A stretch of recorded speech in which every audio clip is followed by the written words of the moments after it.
দুনিয়ার একটা কথা কই তাহলে আপনাদের বিশ্বাস হবে না হবে না। সবটি তো আমার এলাকার লোক, যদি সুযোগ লাগে কোনো দিন একটু দেখিয়েন তো। মিলনগড় স্টেশনের নিচে একটা ছোট্ট মসজিদ আছে, 2-3টা লোক হ্যাঁ বলেন না জি। স্টেশনের গোড়াতে ছোট্ট একটা মসজিদ আছে, মসজিদটার আগাদিকে একটা কবর আছে। ওই কবরটাতে দাফন করা আছে মাওলানা উসমান গনি বুলবুলিকে। একটা বক্তা ছিলেন, খুব মিঠা মিঠা করে ওয়াজ করতেন। 2-3টা লোক বলেন যে মাওলানা উসমান গনি বুলবুলির ওয়াজ শুনেছেন। সেই লোকটাকে মসজিদের আগে দিকে দাফন করা আছে। আর অতটা জায়গা, অর্থাৎ আরেকটা কবর হবে এতখানি জায়গা ফাঁকা রাখা আছে। আর আগে থেকে চারিদিকে এতখানি উঁচা করে ঘেরা আছে কবরটাকে। জায়গাটা কার? তো রাঙ্গাইপুরের ফুন্দি টোলার মাওলানা সাজ্জাদ সাহেবের এটা জায়গা। বুলবুলি সাহেবের সাথে মাওলানা সাজ্জাদ সাহেবের ছিল কঠিন বন্ধুত্ব, এত গাঢ় বন্ধুত্ব যে বুলবুলি সাহেবের নিজের জায়গা থাকতেও তিনি আগে কবলিয়ে নিয়েছেন, বন্ধু তোমাকে আমার এই জায়গাতে সমাহিত হতে হবে এবং আমি তোমার পার্শ্বে, এখানে আমিও মরার পরে আমাকে কবরস্থ করা হবে, 2 বন্ধু এক জায়গায় থাকব। বন্ধুর কথা রক্ষা করতে মাওলানা বুলবুলিকে মাটি দেওয়া হলো ওই মসজিদের আগে দিকে। অল্প করে এখনো ইটগুলো খাড়ো আছে, ঘেরা আছে। তার 6 বছর পরে 7 বছর পরে সাজ্জাদ মৌলভী সাহেব যখন মারা গেল, তার আগেই আমিন নিয়ে এসে জমি জিরাতের ব্যাপার গন্ডগোল মারতে গিয়ে মাপামাপি হলো। মাপামাপিতে দেখা গেল কি, যেই জায়গাটা মাওলানা সাজ্জাদ সাহেব বলছেন যে আমার জায়গা, সেই জায়গাটা উনার টিকছে না, উনার প্রতিবেশীর টিকছে। অতএব এই কবরটা যে আছে তো মাওলানা সাজ্জাদের মাটিতে নেই। আর নতুন করে যে সাজ্জাদ মাওলানাকে এখানে মাটি দিতে দেওয়া যাবে তা আর আমরা দেব না। মাওলানা সাজ্জাদকে তার নিজের মাটিতে মাটি দিতে হবে।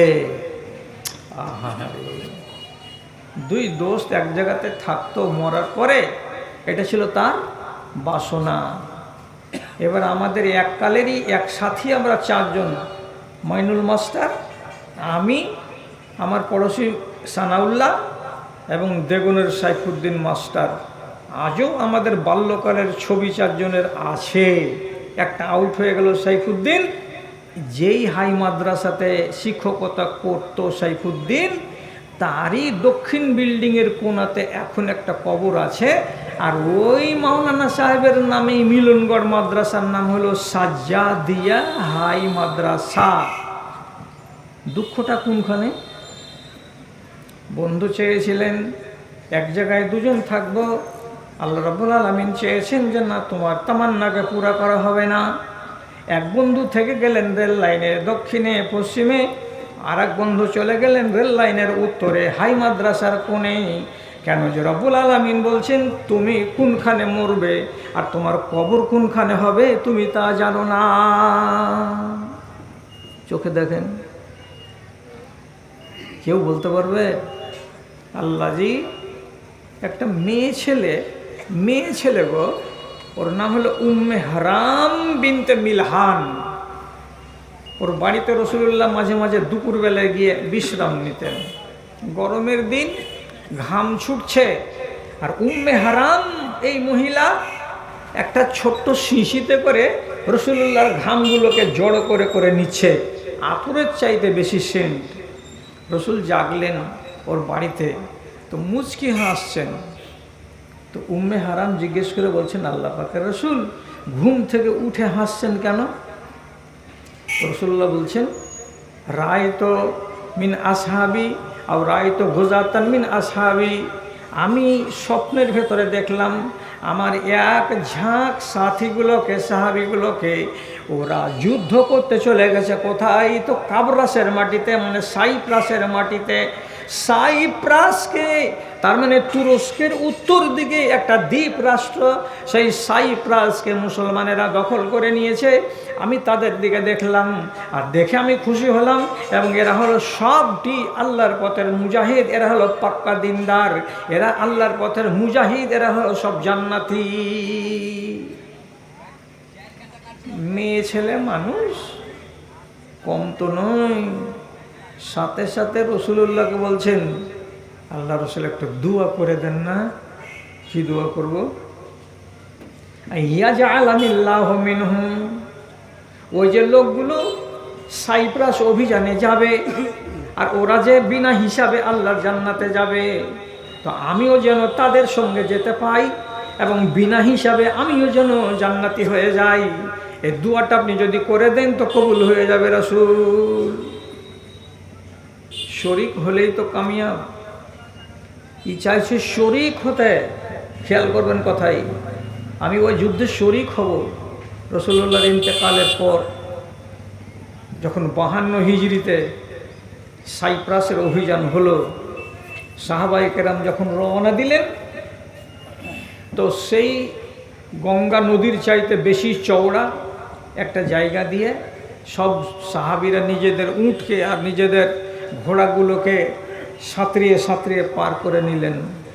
ও পারে গিয়ে নামবার সময় কিভাবে আল্লাহর হুকুম, উম্মে হারাম যেই উটের পিঠে চড়েছিলেন তাকে হোঁচট লেগে গেল।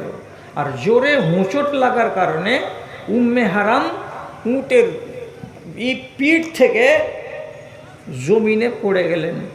আর যেমনি পড়ে গেলেন, পা আক্রান্ত হলো। ওখান থেকে উঠিয়ে তাকে খিমাতে নিয়ে যাওয়া হলো। দিয়ে 1 দিন 2 দিনের রাস্তা যাওয়ার পর ও আর টিকলো না, মরে গেল সাইপ্রাসের মাটিতে। সাইপ্রাস যুদ্ধ করে বিনা যুদ্ধতে জয় হয়ে গেল। এই মহিলাকে দাফন করে দেওয়া হলো সাইপ্রাসের মাটিতে। আজকে নেটকে বলবেন যে সাইপ্রাসে কোনো সাহাবী আছে তাদের কবর, তো দেখতে পাবেন ওখানে ভেসে উঠবে আপনার কাছে ইতিহাস কি, আলা রাঙ্কা বলে একটা ছোট্ট শহর। সেই ছোট্ট শহরের মাঝখানে একটা মসজিদ নির্মাণ করা আছে। মসজিদের এক সাইডে ওই কবরটাকে রাখা আছে। এই কবরটা কার? এটা হলো একজন সম্মানিয়া সাহাবিয়া উম্মে হারাম বিনতে মেলহামের। একটা মহিলা বাড়ি থেকে বেরিয়েছিল। এটা যদি ট্রেনে সফর করা যায় তো 4 ঘন্টা 4.5 ঘন্টা সময় লেগে যাবে। এত দূর সফরে বেরিয়েছে কে? একটা মেয়ে ছেলে। চেয়েছিল গাজী হয়ে, চেয়েছিল আল্লাহ রাব্বুল আলামিনের কাছে জান্নাতি হতে, কিন্তু আল্লাহ তাআলা বলছেন তোকে গাজী তো বানাবো, তোকে শহীদের দরজা দেব। রব্বুল আলামিন তাকে বাড়ি ফিরিয়ে আনলেন না। মদিনায় তার মরণ হলো না। মরণটা হলো কোথায়? বাড়ি থেকে 6000-7000 কিলোমিটার দূরে সাইপ্রাসের মাটিতে। শহরের নাম আলারাঙ্কা। সেখানেই তাকে সমাহিত করা আছে। যারা দেশের মুসলমান আরব জাহানের, ওই দেশে যেতে গেলে সম্মানের সাথে তার কবরের কাছে যাই এবং তার জন্য দোয়া করে দিয়ে আসে। আহারে, ওকে ভেবেছিল যে আমার বাড়ি মদিনাকে ছেড়ে আমাকে এত দূরে এসে মরতে হবে। ঘড়ি 12টার কাঁটা 12:30টার দিকে চলে আসছে, কিন্তু টাপাতে। আর আমি আরও জলসা করব, কাজে আপনারাকে পেরেশান বেশি করব না। খালি 12:30 বাজুক, ছাড়ছি আমি। হিফজুল কোরআন বাকি আছে, ফালাহুল মুসলিমিন বাকি আছে, আবার সাক্ষাৎ হবে। কাজের কথা বলি, একটা কথাকে আমি বলেছিলাম আপনাদেরকে যে আপনার কবর হবে কি না। আপনি বলবেন যে কবর হবে না তো যাবে কোনটা? উড়ে চলে যাবে নাকি? দেশের মাটিতে হবে না সেটা আলাদা কথা, কিন্তু কবর হবে না মানে, আচ্ছা এটা কথা আপনাকে বুঝাতে হবে। যদি আল্লাহ না করে, ইউনুস নবীকে যেমন মাছে গিলে নিয়েছিল, আপনাকে যদি গিলে নেয় তো কবর হবে। সুন্দরবনের এলাকাতে বছরে 2-1টা করে মানুষ বাঘে খেয়ে নেয়, তো বাঘের পেটেতে চলে গেছে, ওকে কাফন দিয়ে দেওয়া হয়েছে কি? ওর জানাজা হয়েছে কি? আপনি এটাও জানেন না আপনাকে কাফন নসিবে হবে কি না, আপনি এটাও জানেন না যে আপনার জানাজা পড়ার লোক হবে কি হবে না, আপনি এটাও জানেন না যে আপনাকে গোসল দেওয়ার লোক হবে কি হবে না। নাম নিতে গেলে আপনি হয়তো দুঃখ পাবেন, এই জন্য নাম নিচ্ছি না। 2023 সালে শামসি শহরের উত্তর মাথার যেটা বাজার, সেইখানকার একজন মাস্টার মশাই কোভিডে আক্রান্ত হয়ে মরে গেল। হসপিটাল থেকে যে তাকে ছাড়লো, তো এমএলএর সুপারিশে যখন বাড়ি নিয়ে আসা হলো, তো পলিথিনে প্যাক করে তার উপরে থার্মোকল চাপিয়ে দিয়ে, যেমন কোনো জিনিসকে সিল প্যাক করে আনা হয় তেমনি সিল প্যাক করে আনা হলো। বাড়ির লোক বলল, মুখখানা একটু দেখতে দাও, এটা আমার বাপের এটা মুখ, এটা আমার স্বামীর মুখ, এক নজর দেখবো আমরা। মিলিটারি বাহিনী একদল এসেছে, তারা বলছে শুধু তোমাদের জিদকে রক্ষা করার জন্য এখানে আনতে পারমিশন দেওয়া হয়েছে, কোনো একটা সিলকে খোলা যাবে না।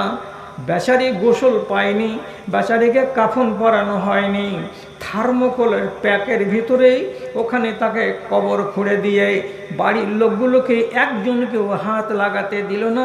ওরা নিজেরাই সুতা দিয়ে ধরে মাটিতে নামালো, আর মাটিতে নামাবার পরে আল্লাহর কসম খেয়ে বলছি, পাটাতন কিছুই হলো না।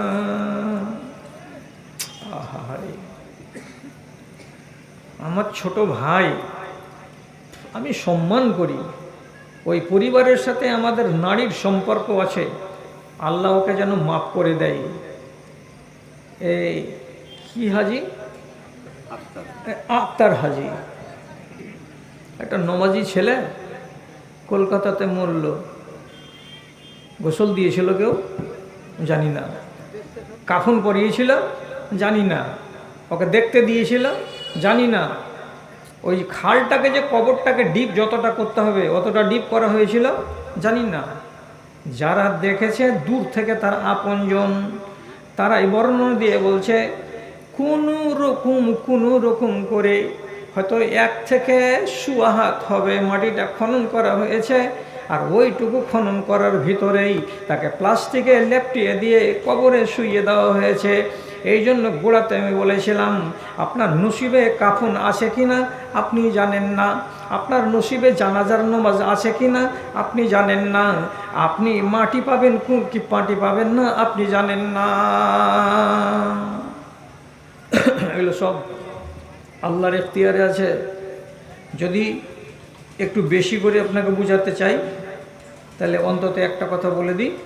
ভারতবর্ষের একটা আহলে হাদিস আলেম, এর নাম হলো মাওলানা সুলাইমান মানসুর পুরী। উনি ছিলেন ইসলামী ইতিহাসের পণ্ডিত বিশেষজ্ঞ, আলেম মানুষ হয়ে কত জ্ঞানী ছিলেন যে উনার বাড়ি হলো হরিয়ানার পাটিয়ালা টাউনের জজ কোর্টের উনি হলেন একজন হাকিম, অথচ তিনি মাওলানা। কত জ্ঞানী মানুষ ছিলেন, উনাকে নিয়ে লম্বা আলোচনা আমি করছি না, আমি শুধু একটা কথা আপনাকে বুঝাবো, তার জন্য এই কথাটা বলতে বসলাম যে কবর নসিবে হবে তো, কাফন নসিবে হবে তো। খেয়াল করেন, হজ করতে গেলেন 1929 সালে হজ টজ করে টরে, তখন হজ ছিল কিসে, পানি জাহাজে। একটা লোক বলেন পানি জাহাজে হাজিরা যে হজ করতে যেত তো কতদিন সময় লাগতো, কমসে কম 3 মাস। এই যে যারা পানিতে হজ করা হাজি বেঁচে নেই আর দেশে সব মরে গেছে। আমরা এইটুকু জানি যে আমার নানা হাজি আব্দুল বাসেদ হাজি, আমার ছোট নানা যখন হজ করে এলো তো আমি দেখেছি, ছোট চ্যাংড়া আমি, তো ওর বাড়িতে যতটি ছোট আর বড় আর মাঝারি ছিল সবারই নামে একটা করে কোট কিনে এনেছিল। তো জিজ্ঞেস করতাম, হাজি নানা এইগুলা কোটের দাম কত? খুঁজে করিস না রে ভাই, 1 রিয়ালে 6টা, 1 রিয়ালে 6টা কোট কিনে এনে পরিয়েছিল। তো তখন গল্পতে জানলাম যে তাদেরকে লাগলো কয়দিন যেতে আর আসতে, 3 মাস। তার মানে 18 দিন তো শুধু পানি জাহাজেই লাগে। আর যদি তকদির একটু টেढ़া বেঁকা হয়ে যায়, তুফান উঠে যায়, তো জাহাজকে নোঙর করে দেবে কোন এক জায়গাতে।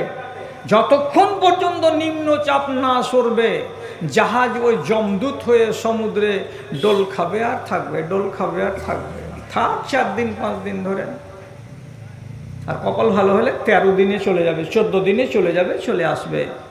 তো যাই হোক, তখনকার দিনে পানি জাহাজের হজ, আল্লামা সুলাইমান মানসুর পুরী হজ করতে গেলেন। হজ করে টরে এবার বাড়ি ফিরবেন। তো বাড়ি ফিরবার কালে যেটি জরুরি সামান নিয়েছেন একটা আলেম মানুষ, নেওয়ার পরে সঙ্গে সাথীদেরকে নিয়ে জাহাজে উঠলেন। তিনি জয়দিন মক্কাতে ছিলেন, তয় দিন কাবার গিলাফ ধরে ধরে ধরে ধরে খালি কাঁদেন আর আল্লাহ তাআলাকে বলেন, আল্লাহুম্মা আমিতনি বে আরজে নবিয়্যিকা। হে আল্লাহ, বড় মনের ভেতরে শখ আছে তোমার নবীর দেশে যেন মরণ হয়। আমি বাড়ি ফিরে যেতে চাইছি না, হয় আমার মক্কায় মরণ হয়ে যাক, আর না হয় মদিনাতে আমার মরণ হয়ে যাক। এখানেই মরে যেতে গেলে খুশি হব, বাড়ি গিয়ে মরণ হতে গেলে আমি খুশি হব না। কেন? আপনারা ওর জন্য দুয়াই করিয়েন, খারাপ ভাবিয়েন না। যার ছেলে নেই ই এক দুঃখী, আর যার ছেলে বেশি হয়েছে সে এক দুঃখী, যার বেটা শুধু বেটি নেই ও এক দুঃখী, আর যার শুধু বেটি আছে বেটা নেই সে এক দুঃখী। মৌলানার ছিল বেটা, বেটাটা ব্যবহারের দিক দিয়ে ভালো ছিল না। আল্লাহ ওর উপরে রহম করে। এগুলো আইবের কথা, দোষের কথা বেশি বলা ঠিক নয়। মৌলানা অনেকবার ছেলেকে বলেছিলেন, মাঝে মাঝে বয়কট করে দিয়েছিলেন। ছেলেকে বলতেন, তুমি আমার চোখের সামনে আসিও না, তোমাকে দেখতে গেলে আমার ভেতরটা জ্বলে পুড়ে খাক হয়ে যায়। কতবার বুঝিয়েছিলেন, কিন্তু ছেলেকে সুপথে আনতে পারা যায়নি। যেমন নবী নূহ আলাইহিস সালাতু ওয়াস সালাম নিজের বেটাকে সুপথে আনতে পারেননি, তার জন্য তিনি লজ্জিত হয়েছিলেন মাওলানা। আর লজ্জিত হয়ে বলতেন কি, তোমার কারণে বাইরে মুখ দেখাতে পারি না, তুমি আমাকে ছোট করেছো, তুমি আমাকে খাটো করেছো। আল্লাহর আমি একজন বান্দা, আলিম মানুষ, আমি হারাম বুঝি হালাল বুঝি, আর তুমি আমার পরিবারের সদস্য, তুমি এত বড় ডাকাতি করো দিনের সঙ্গে, এটা বরদাস্তের কথা নয়। যখন বুঝিয়ে বুঝিয়ে বুঝিয়ে বুঝিয়ে পারলেন না, তখন তিনি কাবায় গিয়ে দোয়া করে বলছেন, পরওয়ারদিগার, আমি তোমার এই নবীর দেশে মরে যেতে চাই, আমাকে বাড়ির দিকে নিয়ে যেও না। আচ্ছা, আপনি খুব কেঁদে কেঁদে দোয়া করলেন কাবার গিলাফ ধরে ধরে, আল্লাহ মেনে নেবেন যদি এটা তকদিরে ওর না থাকে? কি শুনলেন এতক্ষণ থেকে? খালিদ বিন ওয়ালিদ জন্মেছেন মক্কায়, আর সাবালক হলেন, বড় হলেন মদিনায়। আর ফজরের নামাজ যদি পড়েছেন একদিন, খেয়াল করেন কথার দিকে, ফজরের নামাজ পড়েছেন একদিন তো কেমন করে, এই সূরা থেকে 3 আয়াত, ওই সূরা থেকে 3 আয়াত, ওই সূরা থেকে 3 আয়াত, একটা সূরা থেকে এক নাগাড়ে তিনি তিলাওয়াত করছেন না। সালাম ফিরার পরে সাথীদের ভিতরে সাহাবায়ে কেরামরা কেউ বললেন, আপনি এমন করে কেন তেলাওয়াত করছেন? ফজরের নামাজে পড়বেন তো জুমা সূরা পড়ে দেন, পড়বেন তো মুনাফিকুন পড়ে দেন, পড়বেন তো আর কোনো সূরা পড়ে দেন, আপনি এখান থেকে এখান থেকে এখান থেকে টুকরা টুকরা করে কেন পড়ছেন? তখন খালিদ বিন ওয়ালিদ বলেছিলেন, শাগালানিল জিহাদ আনিল কোরআন, আমি যুদ্ধের ময়দানে বেরিয়েছি, আর কেমন করে দুনিয়াকে ফতে করতে হবে সেই ধান্দায় আমি থেকেছি, যার কারণে কোরআনকে মুখস্থ করার সুযোগ আমার লাগেনি। আমি কারিও নই, আমি হাফেজও নই, এই জন্য আমি এইভাবে কোরআনকে পড়ে পড়ে পড়ে পড়ে নামাজ পড়ালাম। তিনি মরবার কালে আল্লাহ রাব্বুল আলামিনের কাছে দোয়া করে বলছেন, পরওয়ারদিগার, আমি 100টা যুদ্ধ করেছি কম বেশি, কোনো একটা যুদ্ধে হেরেছি বলে আমার রেকর্ড নাই। আমাকে আল্লাহ রাব্বুল আলামিনের নবী সাইফুল্লাহ মানে আল্লাহর তরবারি উপাধি দিয়েছিলেন। আমার তরবারিতে এত জোশ ছিল, তো এত গুণ আর এত ফজিলত আমি নিজের ভেতরে রেখেছি। তো আমি চাই আমি শহীদ হয়ে মরব। আমার ইচ্ছা হলো কি, আমার সাথীরা যেমন ওই যুদ্ধে 10টা, তো ওই যুদ্ধে 100টা, তো ওই যুদ্ধে 200টা শহীদ হয়ে মারা গেল। তো আমি যে বীর পুরুষের মতো লড়াই করেছি, আমার শরীরে 107টা তীরের দাগ আছে, বল্লমের দাগ আছে এবং তরবারির দাগ আছে। এত ছেদ লেগেছে আমাকে যুদ্ধের ময়দানে, কিন্তু কোনোদিন গোটা তরবারি আমাকে লাগেনি। আমি শহীদ হয়ে মরতে পেলাম না। আমার আকাঙ্ক্ষাটা থেকে গেল, আমি শহীদ হয়ে মরার বড্ড আকাঙ্ক্ষা করতাম, পূরণ হয়নি। সাধারণ অসুখে বাড়িতে মারা গেছেন, শহীদ হননি, অথচ 100টা যুদ্ধ করালো। তার ডানে বামে 1000 সাহাবী শহীদ হয়ে গেছেন, আশা কি পুরো হয়? সুলাইমান মনসুরপুরি এত করে কাঁদলেন, দোয়া করলেন, জাহাজে শেষের বেলা চড়তেই হলো। চোখের পানি ঝরিয়ে ঝরিয়ে কাঁদছেন আর বলছেন, পরওয়ারদিগার, এই অধমের দোয়াটা কবুল হলো না, তো হলো না, তো হলো না, বাড়ি যাই, বাড়ি তো যেতেই হবে। এবার বাড়ি চলে আসছেন, কিন্তু আল্লাহ রাব্বুল আলামিন বলছেন, হে সুলাইমান মনসুরপুরি, তোমার মরণটাকে আমি ইতিহাস বানিয়েই ছাড়ব। আমি সাধারণ মরণ এটা বানাবো না। জাহাজে চড়ার পরে ইয়ালামলাম পর্বত যেটা দক্ষিণ ইয়ামানে আছে, সমুদ্রের একটা দ্বীপ এলাকা, ইয়ালামলাম পর্বতটা থেকে যখন জাহাজটা ছেড়ে দিয়ে 3 দিনের রাস্তা অতিক্রম করেছে, এমন সময় তাহাজ্জুদের টাইমে সাথীরা মৌলানার বেডের কাছে যেয়ে বলছেন, ওস্তাদজি উঠেন, তাহাজ্জুদের টাইম হয়ে গেছে। চাদর নড়ল না, তিনি নড়লেন না। আর একজন এসে মাথার দিকে আদবের সাথে বুলিয়ে দিয়ে বলছেন, ওস্তাদজি উঠেন, তাহাজ্জুদের টাইম হয়ে গেছে। ওস্তাদজি উঠলেন না। আর একজন এসে মুখের থেকে চাদরটাকে যেমনি সরালেন, দেখা গেল ওস্তাদজি দুনিয়াতে নাই, তিনি সমুদ্রের পৃষ্ঠে জাহাজের ভিতরে মারা গেছেন।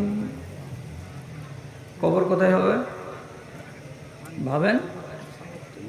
কবরটা কোথায় হবে? তখন কি নিয়ম ছিল? নিয়ম ছিল এটাই, সমুদ্রে সফরকালে কোনো মানুষ যদি মরে যায়, তো মানুষের সমান লম্বা প্লেট পাথরের আছে রাখা জাহাজে। আর এটাও তো জানেন যে আগেকার হাজিরা হজ করতে গেলে কাফনের কাপড় নিয়ে যেত না? এখনকার হাজিরা কাফনের কাপড় নেই না, কাফনের কাপড় তো তার সাথেই আছে। কাফনের কাপড়ে, তার কেনা কাফনের কাপড়ে তাকে কাফন পরিয়ে তার জানাজা হলো জাহাজের পিঠের উপরে। যতটি সবারই ছিলেন তারা নামাজ পড়ল, পড়ার পর 4খানা দড়ি ওই পাথরের প্লেটের সঙ্গে তার বডিটাকে বেঁধে দেওয়া হলো। আর বেঁধে দেওয়ার পরে সলিল সমাধি জাহাজের কিনারাতে নিয়ে গিয়ে লাশটাকে এমনি করে ধরে বিসমিল্লাহে ওয়া আলা মিল্লাতে রাসূলিল্লাহ বলে ছেড়ে দেওয়া হলো। পাথরের ওজন অনেক বেশি, এই 50 কেজি 60 কেজি ওজনের মানুষটাকে নিয়ে পাথরটা সঙ্গে সঙ্গে নিচের দিকে সল করে চলে গেল।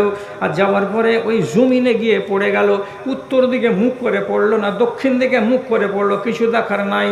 মানুষ যদি জাহাজে মরে যায় তো এমনি করেই তাকে মাটি দিতে হয়। হতে পারে সে তাকে কিছুক্ষণ পরে সমুদ্রের কোনো মাছ খেয়ে নেবে, কিংবা 10 জন 20 জন এক ঝাঁক মাছ এসে খাবে, কিংবা একটা বড় মাছ এসে খেয়ে নেবে। কিয়ামতের দিন সমুদ্রের তলা থেকে তাকে হাসরের ময়দানে হাজির হতে হবে। কবর হয়নি? তাহলে আমাকে আজকের খোলাসা হলো এই 12টা পার হয়ে গেল, ওয়াদা খেলাপ করবো না। 12টা পার হয়ে গেল। হ্যাঁ, তো আপনারা প্রস্তুত থাকেন একটা দুটা কথার উপরে, যে যত রকমের দোয়া বলবেন আপডেট করে দোয়া বলেন। আপডেট মানে কি? আপডেটের মানে খোলাসা হলো এই, রাত্রিবেলায় আল্লাহর সাথে কথা বলে ঘুমাবেন। কথা বলে ফের তাকাবেন আপনি আমার দিকে, বুড়াটি বয়সে উল্টা কথা কইছো কেন? আল্লাহর সাথে কথা বলে মানে কি? এই বেড়ি খাকা মুখে ফের আল্লাহর সাথে কথা বলবো মানে? বেড়ি কথা শুধু নয়, মদ খাওয়া মুখেও কথা বলেন আল্লাহর সাথে। আমি কি কথা বলবো জি? তো বলছে ওলামায়ে দ্বীন বলছেন এই সারাটা দিন যেভাবে গত হলো, নিজেকে আপডেট করে নিয়ে তারপরে ঘুমাতে হবে। এর মানে কি, বিছানে শুবার আগে 3 বার অন্তত পক্ষে আস্তাগফিরুল্লাহ রাব্বি মিন কুল্লি যামবি ওয়া আতুবু ইলাইহি, আল্লাহ তোমার কাছে সারাদিনে যা হলো তার জন্য মাপ চাইছি, তুমি আমাকে ক্ষমা দাও। মাপ চেয়ে নাও। সকাল হতেও পারে, নাও হতে পারে। তাহলে আপনি আপডেট হয়ে আছেন, অন্তত মাপ চেয়ে নিয়েছেন। আর আল্লাহর সাথে কথা বলার অভ্যাস মানে কি, আল্লাহর কাছ থেকে জবাব পাওয়া যাবে না, কিন্তু কার্যক্ষেত্রে পরে আপনি এমন ঘটনা চোখে দেখতে পাবেন যে এগুলো আল্লাহ তাআলা আপনাকে জবাব দিয়ে পাঠিয়েছেন। কীরকম করবেন? সপের খাটে হিলান দিয়ে, বালিশ লাগিয়ে দিয়ে শুয়ে শুয়ে আপনি কয়েকটা কথা বলবেন মনে মনে। কি, এক এক দিন এক এক কথা। যেমন আজকে শুয়ে বলবেন, আল্লাহজি, যখন স্ট্যান্ড থেকে আসছিলাম তো একটা গরিব মহিলাকে দেখলাম, হাঁটতে পারে না, তো ওকে বললাম টোটোতে উঠে যা রে বাবা। তো মেয়েটি টোটোতে উঠতে যায়, বলছে আমার পয়সা নাই যে বাজি। তাই বললাম তুমি বসো, আমি টাকা দিয়ে দেবো। তো 10টা টাকা ভাড়া নিল। শাকির মোড়ে এসে মেয়েটা নেমে গেল। তো হাজি আল্লাহ, আপনি এটাতে খুশি হয়েছেন না? হননি। কাকে বলছেন? আল্লাহকে। কিন্তু আপনি একা একা শুয়ে বলছেন নিজের ছপের খাটে কথা বললেন। এই কথা বলতে বলতে আর একটা বলেন, পরশুদিন কুমেরপুর থেকে উঠলাম, ট্রেন ধরে ভালুকা রোডে নামলাম, বিনা টিকিটে চলে এসেছি। যে আল্লাহ, এই যে 10টা টাকার টিকিটটা মেরে নিয়েছি, এটা তো ঠিক হয়নি। তা আল্লাহ তুমি আমাকে ধরবা নাকি?